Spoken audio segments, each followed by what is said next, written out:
अपना टॉपिक चल रहा था कि रॉक से चट्टाने या शैलें तो इसके हमने रॉक्स के बारे में पढ़ा था कि रॉक्स कितने प्रकार के होते हैं, कौन कौन से खनिज पदार्थों से मिलकर इनकी संरचना हुई है और इनके कौन कौन से उदाहरण हैं, इनके कौन कौन से रूप हैं, ये अपने हो गए थे रूप। अगला आप टॉपिक लेते हैं। पहले हो गया था कि जो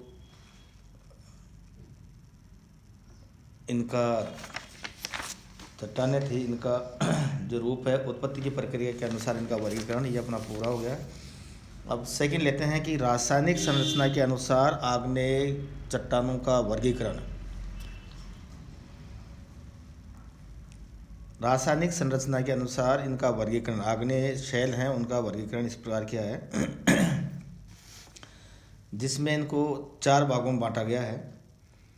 अधिशिलिका शैलें, दूसरा है मध्यम चट्टाने, थर्ड बेसिक चट्टाने और फोर्थ है अल्ट्रा बेसिक चट्टाने।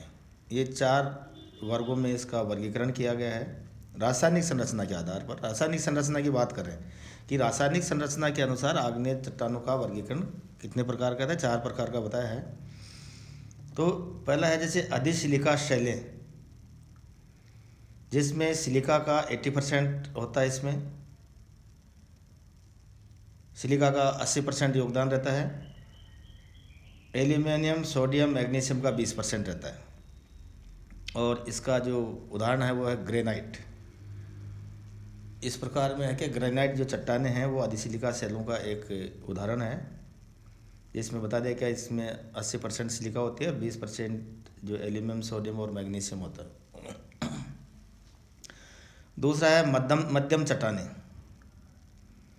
ये जो मध्यम चट्टानें होती हैं इसमें सिलिका होती है 55 से 65% तक, और इसकी जो डेंसिटी होती है वो 2.7 से 2.8 तक।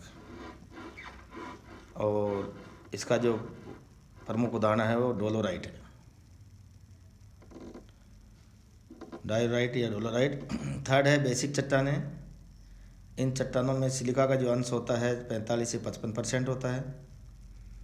अन्य जो इसमें तत्व होते हैं वो एल्यूमिनियम है, लोहा है, चूना है, सोडियम है, मैग्नीशियम, ये इनका योगदान होता है 45% तक। और इसका उदाहरण है ग्रेबो बेसाल्ट चट्टाने। चौथा जो है अल्ट्रा बेसिक चट्टाने, जिसमें सिलिका का जो अंश होता है या जो सिलिका का योगदान होता है वो 45% तक होता है। इसका जो डेंसिटी होती है वो 2.8 से 3.4 तक होती है। उदाहरण है इसका पेरिडोटाइट, ये जो चट्टाने होते हैं इसका एक प्रमुख उदाहरण है। अब रासायनिक संरचना के जो अनुसार इनका वर्गीकरण ये किया गया था, इसके बाद में हम लेते हैं थर्ड लेते हैं कि खनिजों के अनुसार शैलों का वर्गीकरण, आग्नेय शैलों का वर्गीकरण, जिसमें क्वार्टजाइट है, हार्नब्लेड फेल्सपार है। तो इसका सबसे अच्छा उदाहरण है ग्रेनाइट है, डायोराइट है, गैब्रो है और मध्यम शैलें हैं। चौथा जो प्रकार है कि कणों की बनावट के अनुसार इनका वर्गीकरण किया गया है। तो उसमें पहला है कि लावा की उत्पत्ति का स्थान, कि लावा की उत्पत्ति कहाँ से हो रही है, धरातल के आंतरिक गर्भ में कहाँ से हो रही है। तो लावा की उत्पत्ति के स्थान के अनुसार ठंडा और ठोस होने की गति क्या है इसकी, कि जो मैग्मा है उसका ठंडा होना और जो ठोस होने की जो उसकी रफ्तार है या उसकी गति है वो कैसी है। तीसरा है जल एवं गैस की मात्रा उसमें कितनी है।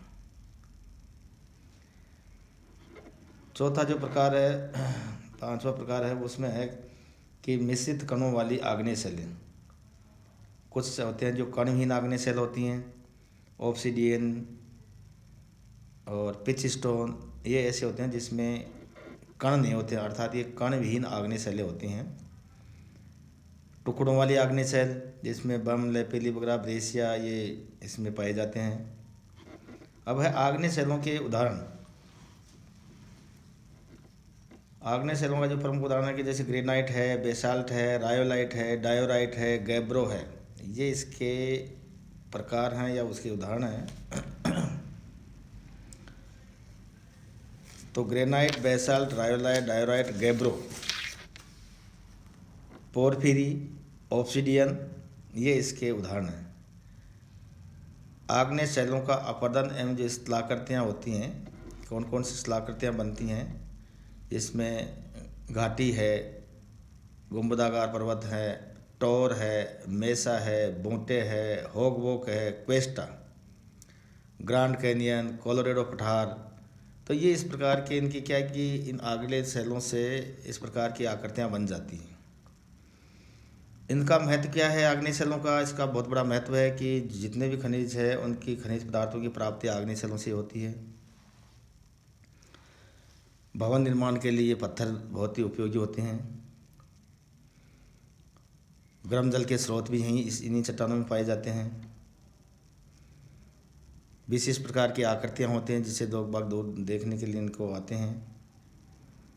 और इस चट्टानों के टूट फूट से लावा मिट्टी का जन्म होता है या लावा मिट्टी की संरचना होती है। तो ये इस प्रकार इसके चट्टानों के उदाहरण थे।